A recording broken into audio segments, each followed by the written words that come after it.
Yan Tapak Juggernaut Sports.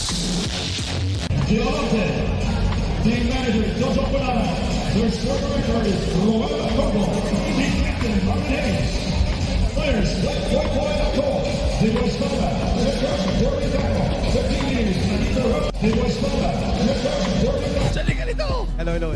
Ayan, palakpakan natin si Hello, Coach hello, Mab. Coach Mab, bibigyan na kita ng pagkakataon na bumate at magsalita dito sa Smart Araneta Coliseum. Go! First of all, Salamat! Okay, thank you. Sige na, ako na rito. Hindi, sige na, ikaw na. And then, totoo pa lang, hirap sundan ng performance si Sir Bamboo. Grabe yung hype, yung energy. Sana nauna na lang tayo kay Long. Oo, kanya-kanya na, ano yan eh. Kanya-kanya yan. Pala ko nang pumasok kanina, pinigil lang ako ni Big Mac. Pero ayun po, before po mag-start, I would like to first thank all of the bosses for